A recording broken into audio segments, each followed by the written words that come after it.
పల్నాడు జిల్లా మాచర్లలో ఎంత భయానకమైన సంఘటనలో మనం ఉన్నామంటేనండి, ఎవరికన్నా సహాయం చేయాలంటే చిరాకు వచ్చే విధంగా ఉంటుంది.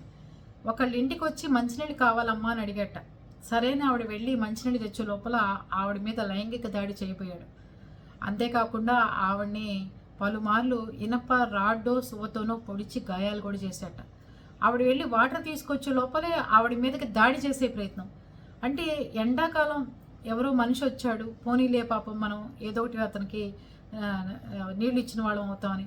ఉన్నవాళ్ళైనా లేని వాళ్ళైనా నా మాట విని ఇలాంటి ప్రమాదాలు జరుగుతున్నాయి కాబట్టి మీ వరండాలో కానీ అపార్ట్మెంట్లో ఉన్న మీ చెప్పుల స్టాండో లేకపోతే ఏదో ర్యాకో లేకపోతే ఏదన్నా కుండీలో అలాంటివి ఉంటాయి. అమెజాన్ వాళ్ళు కానీ కొరియర్ వాళ్ళు కానీ ఎవరైనా అడుగుతూనే ఉంటారు ఈ సమ్మర్ అంతా.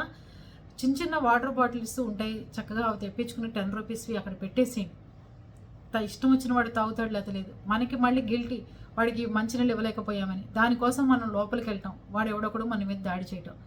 అంతేకాకుండా వాడు నోరులు నొక్కేసి మరి ఎంతమంది వచ్చారో ఎంత పెద్ద ప్రమాదం తప్పింది వాళ్ళంటే. ఆవిడ కూడా గవర్నమెంట్ ఉద్యోగం చేస్తున్నట్ట. పైగా ఆవిడ ఏమని చెప్పారు తెలుసా అండి, నాకు ఎయిడ్స్ ఉంది, నువ్వు నా మీద దాడి చేస్తున్నావు, నీకు కూడా వస్తుంది అని చెప్పారట ఆవిడ.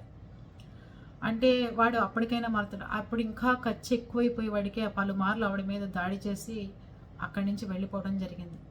ఇది పల్నాడు జిల్లాలో ఒక గవర్నమెంట్ ఎంప్లాయీకి జరిగిన అతి భయంకరమైన అవమానకరమైన. ఒక వాటర్ ఇద్దామని ఒక మనిషికి మనం సహాయం చేద్దామంటే ఆ మనిషిని మానసికంగాను శారీరకంగాను హింసిద్దామన్న ఇట్లాంటి మృగాలు ఉన్నంతకాలం నిజంగా శిక్షలు ఎలా ఉండాలి అంటే అండి, స్పాట్ డెడ్ అండి. ఇంకా వాడు అసలు బతకూడదు, ఇలాంటి ఆలోచనలో ఉన్నవాడు అసలు బతకూడదు అనే శిక్షలు రావాలి. అప్పుడే మారుతాయి ఇలాంటి కామాంధులు, ఇలాంటి దుర్మార్గులు.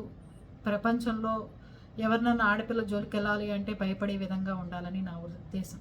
ప్లీజ్ అండి, ఎవరన్నా వాటర్ అడిగినా లేకపోతే ఇంకా ఏదన్నా అడిగినా మీరు మాత్రం దయచేసి వాళ్ళకి ఇంట్లోకి వెళ్ళి తెచ్చే ప్రయత్నం చేయమాకండి.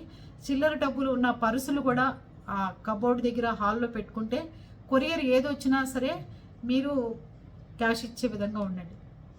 మొన్న ఎవరో ఎక్కడో చూసాను నేను, ఫోన్పే చేయండి మేడం అంటే ఫోన్పే ఎలాగో చేస్తున్నా ఈ లోపల వాడి మెడలో గొలుసు లాగడానికి ప్రయత్నం చేస్తే ఆవిడ పెద్దగా అరవటంతో ఆ గొలుసు వదిలేసి వెళ్ళిపోయాట. అందుకని చిల్లర డబ్బులే చేత్తో పట్టుకోండి. ఫోన్పే చేస్తాను, ఫోన్ పట్టుకుంటాం, ఈ లోపల వాడు ఇష్టారాజ్యంగా ఏదో ఒకటి చేస్తాడు. మీరు కొరియర్ వస్తుందని ముందు తెలుసు కాబట్టి ఆ చిల్లర డబ్బులు అక్కడ పెట్టుకుని వాడికి ఇచ్చేయడం పంపించేయడం చేయండి. లేదు అంటే వాచ్మెన్ దగ్గర డబ్బులు పెట్టి అక్కడ అతని చేత కొరియర్లన్నీ తీసుకుని వెళ్ళిపోయే సదుపాయాలు ఏర్పాటు చేయండి. అంతేగాని ఇలా వాటర్ ఇద్దాం, ఇలా ఏదైనా చేద్దామనే ప్రయత్నాలు చేస్తే ఇలాంటి ఘటనలే ఎక్కువ జరుగుతున్నాయి.